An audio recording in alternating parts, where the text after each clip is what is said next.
Nobody expected this rumor to come back. And honestly, nobody expected it to explode like this. What started as quiet whispers, the kind people roll their eyes at and scroll past, turned into a full-blown global firestorm in less than 48 hours. Not just in the UK, not just America, Europe picked it up, Australia debated it, South America dissected it. Everywhere, all at once. And this time it felt different, heavier, darker.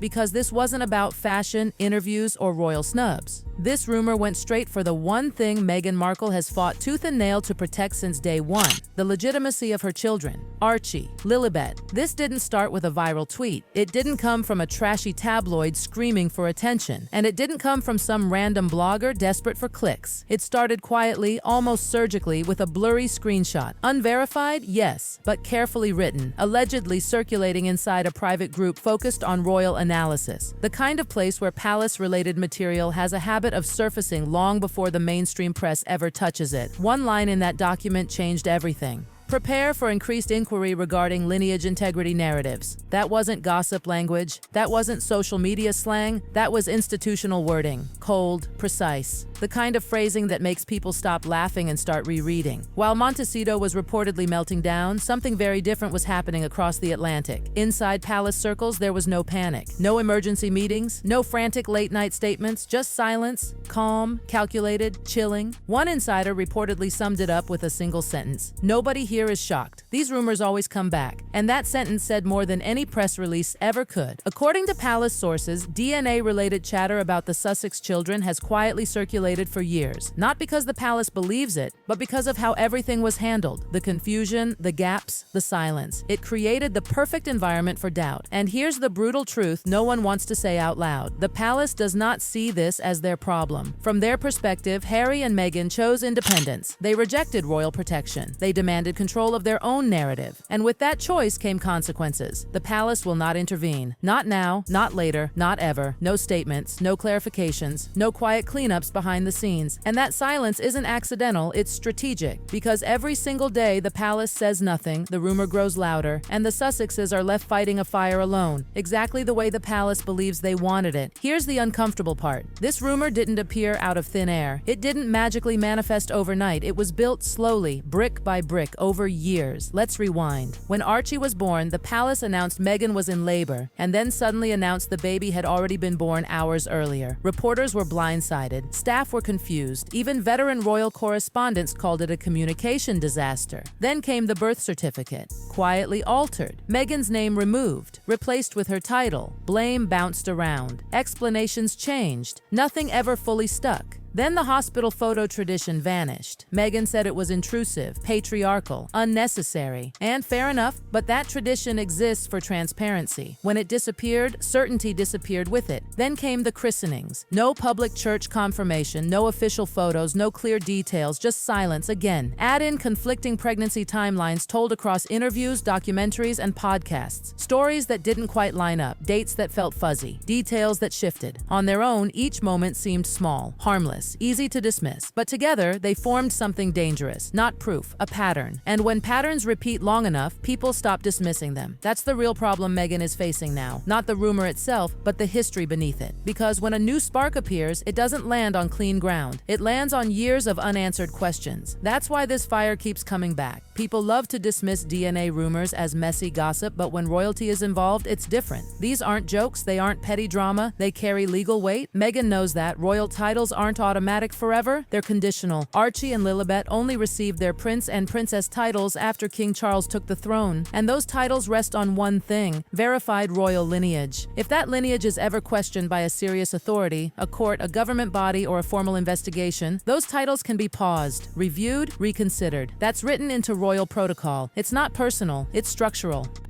The same goes for the line of succession. That list isn't symbolic. It's a legal document backed by centuries of precedent. Even the perception of uncertainty can trigger scrutiny. And that's the nightmare scenario. Not because the rumor is true, but because once legal eyes start paying attention, PR teams lose control. Netflix deals don't matter. Carefully worded statements don't matter. Public emotion doesn't matter. That's why this rumor scared Meghan more than any headline she's faced in years. Because this is the one storyline that doesn't stay in the gossip lane. Here's the key key detail people missed. The rumor wasn't claiming proof, it was claiming interest. Interest from journalists, interest in documents, interest in birth records, christenings, and royal titles. And once people heard that someone might be looking, everything exploded. Old questions rushed back to the surface. Questions that were never fully answered the first time. By the time Meghan's team even started drafting a response, the narrative was already gone. Because once the world believes a story is being investigated, it stops asking if and starts asking why. So why didn't this rumor fade like the others?